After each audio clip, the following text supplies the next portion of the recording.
часто в социальных сетях и в сети интернет мы встречаем споры вокруг понятий коренной народ, коренной этнос и так далее. Это в первую очередь касается, конечно, нас, татар, живущих в Российской Федерации, но именно в Российской Федерации чаще всего вопрос о том, коренной народ татар или нет, возникает вокруг различных дискуссий, происходящих в общественном пространстве Республики Башкортостан. Поэтому рассмотреть этот вопрос, являются ли татары коренным народом на территории Российской Федерации, на территории Татарстана или Башкортостана, уместнее всего именно на примере этой республики. Очень часто в Республике Башкортостан возникают такие разговоры о том, что здесь коренным народом является только башкирский народ, а все остальные, там, татары, там, чуваши, марийцы и остальные все являются пришлым народом. К примеру, вот, чтобы не быть голословным, я вот зачитаю маленький отрывок из статьи известного башкирского идеолога, одного из основателей БНС «Урал» Марата Кульшарипова, который писал еще в 1991 году по этому вопросу. По отношению к башкирскому коренному народу все другие народы, русские, татары, чуваши, мурты, немцы и другие, в политическом, историческом, экономическом и национальном отношениях являются некоренными, пришлыми. Это статья Марата Кульшарипова под названием «Чего хотят Разиевские и их хозяева», опубликована в журнале «Замандаш», башкирском журнале в 1991 году, 25 июля. Вот этот отрывок, он очень характерен для той дискуссии, которая ведется внутри Башкортостана, потому как под разговор о том, что татары это не коренной народ в Башкортостане, как раз и наблюдаются попытки принизить их роль в нынешней республике Башкортостан, а также обосновать факт ущемления их национальных интересов. То есть это как бы коренной, не пришлый народ, не коренной, поэтому и национальные права как бы татарского населения, и их запросы как бы должны удовлетворяться в самую последнюю очередь.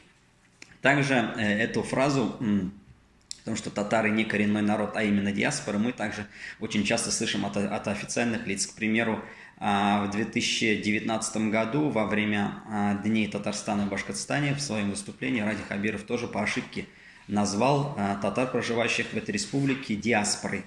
Поэтому для начала разберемся, что же с терминами, что же такое диаспора и что же такое коренной народ. Итак, диаспора. Что же такое диаспора? Диаспора – это в первую очередь часть народа, которая проживает вне страны своего происхождения и вне страны своего происхождения. То есть, грубо говоря, к примеру, это татары, проживающие там, в Узбекистане, в Германии, Франции или, допустим, русские, проживающие в Америке, это как раз диаспора. Поэтому уже как минимум, учитывая то, что и Башкортостан, и Татарстан входят в состав Российской Федерации, уже по одному этому признаку мы можем сказать, что татары никак не могут являться диаспорой на всей территории Российской Федерации. Но являются ли они коренным народом? Теперь переходим к этому термину «коренной народ». У нас в России, как правило, к термину «коренной народ» прибавляют такое незначительное, казалось бы, на первый взгляд, но очень важное добавление коренной малочисленный народ. То есть к коренным народам, как правило, относят небольшие по численности группы народностей, живущих на крайнем севере, да, там, которые ведут такой традиционный образ жизни. И поэтому у нас в России, допустим, для того, чтобы взять статус коренного малочисленного народа, численность этого народа должна быть в первую очередь меньше 50 тысяч человек, и этот народ должен занимать определенную территорию и заниматься как раз натуральным хозяйством. Но если исходить из международной общепринятой практики, то термин «коренной народ» он не ограничивается вот этими вещами. К примеру, что об этом говорят документы ООН? К примеру, в Международной конвенции Организации труда, это организация, одна из, скажем так, дочерних организаций ООН, в этом конвенции номер 69 о коренных народах и народах, ведущих племенной образ жизни в независимых странах, который вышел в 1989 году, четко подразделяется понятие, что же такое коренной народ. Итак, в конвенции написано, что коренной народ – это народы, ведущие племенной образ жизни в независимых странах, социальные, культурные, экономические условия которых отличают ее от других групп национального сообщества, положение которыми регулируется полностью или частично их собственными обычаями и традициями. И Б, второе определение коренных народов, это народы, живущие в независимых странах, которые рассматриваются как коренные ввиду того, что они являются потомками тех, кто населял страну или географическую область, частью которой является данная страна, в период ее завоевания или колонизации, или в период установления нынешних существующих государственных границ, и которые, независимо от их правового положения, сохраняют некоторые или все свои социальные, экономические, культурные институты. Итак, по пункту А получается, как раз это соответствует нашим российским реалиям, то есть на народы, ведущие традиционный образ жизни. А вот пункт Б для нас очень интересен тем, что здесь фактически говорится. Первое, то, что коренный народ – это те народы, чьи предки которых населяли определенную территорию до установления нынешних государственных границ. И Б, те народы, которые имеют на сегодняшний день некоторые институты своего самоуправления. Вот татары.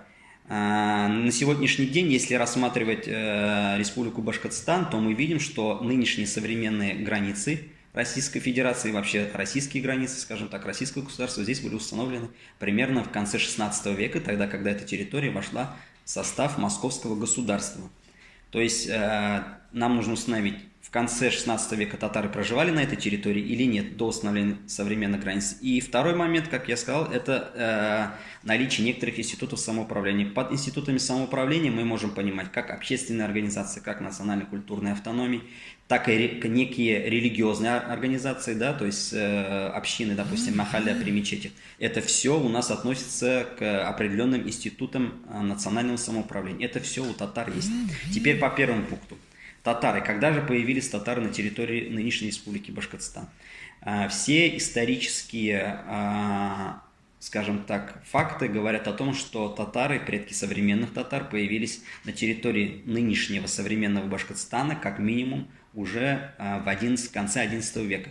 Это в первую очередь было связано с тем, что один из исторических, скажем так, фундаментов татарской нации, исторических корней, волжские булгары и Волжская Булгария, в частности, как государство, они включали в свой состав уже начиная с XI века территорию нынешнего западного Башкортостана.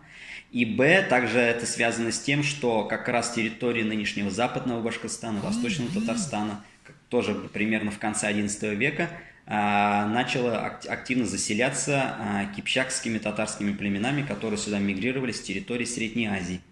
То есть предки нынешних современных татар, они уже здесь живут на территории Республики Башкортостан как минимум с конца XI века. И это не голословное утверждение, на то имеется ряд археологических и исторических фактов. Вот, допустим, очень интересный факт, который отражен и в русских летописях, к примеру, русские летописи от 1229 года. Здесь говорится о битве между монгольскими войсками и сторожевым отрядом волжских булгар на реке Яик. Мы ее как раз, вот этот отрывок из Лаврентьевской летописи засчитаем. Того же лета 1929 года саксины и половцы из Ебегоша из низу к болгарам перед татары и сторожевые болгарские прибегоши бьени от татар близ реки имя же ей Яик. То есть здесь говорится о том, что монголо-татарские войска, скажем так, схлестнулись в военном столкновении с булгарским сторожевым отрядом около реки Яик. А река Яик на сегодняшний день, напомним, это уже фактически восточные и центральные территории нынешнего Башкортостана. То есть, как минимум, территория к западу от этой реки уже входила в состав Волжской Булгарии. В дальнейшем, естественно, вся эта территория входила в состав Золотой Орды, где основным населением как раз были и татары, от которых мы ведем свою, скажем так, родословную, и чей язык в несколько видоизмененном виде на сегодняшний день татары мы употребляем в качестве родного языка. Также есть большое количество других исторических источников, указывающих о проживании татар на этой территории. К примеру, в период Казанского ханства также имеется сведения о том, что эти территории все входили в состав Казанского ханства. Например, в казанской истории, это источник XVI века, который был написан русским военнопленным, проживавшим долгие годы в Казанском ханстве. Он здесь, вот в этом источнике, как раз рассказывает о жизни в этом Казанском ханстве и конкретно о границах этого государства. К примеру, здесь есть такие строчки. «Того же преже земля», то есть про Казанское ханство, «болгаров малых закамую, промеж великой реки Волги и белой реки Воложки до великой Орды Ногайской». То есть он здесь упоминает о том, что границы Казанского ханства простирались от реки Волги до реки Белая Воложка, то есть это Белый Агидель, до Ногайской Орды. То есть опять-таки тоже мы видим, представляя себе нынешние административные границы Республики Башкортостан, что территория, получается, к западу от Уфы, она тоже входила в состав Казанского ханства. Здесь есть и другие источники, о которых мы можем упомянуть, например, о Московском летописном своде XV века, где говорится о походе хана Ибрагима Казанского на Московское княжество в 1469 году. Здесь тоже перечисляется территория Казанского ханства. Здесь говорится, к примеру, «Собрался на них царь Казанский обреем со своей землею, с Камскую, с Сыплинскую, и с Костяцкую, и с Беловолжскую, и с Ватецкую, и с Башкирскую». Вот здесь опять-таки слово «Беловолжскую», опять-таки мы здесь видим упоминание реки Агидель, и вот эта территория вблизи этой реки Агидель как раз тоже входила в состав Казанского ханства. Здесь еще одно из доказательств вот этого нашего тезиса. И таких источников очень много. В XVIII веке мы видим упоминание немецкого историка-путешественника Петра Симона Палласа, где он также пишет о том, что татары заселили территорию Уфимской провинции, да, позднее это уже на тот момент входивший в состав Оренбургской губернии, позднее это Уфимская губерния и нынешней территории Республики Башкортостан. Здесь вот он, к примеру, пишет в своих записках. На западной, южной и северо-западной стороне Уфы жительствуют так называемые уфимские татары, свойственники казанских, но давно уже в всех странах поселившиеся. То есть здесь Симон Паллас говорит о том, что татары на этой территории уфимские здесь уже живут долгие годы.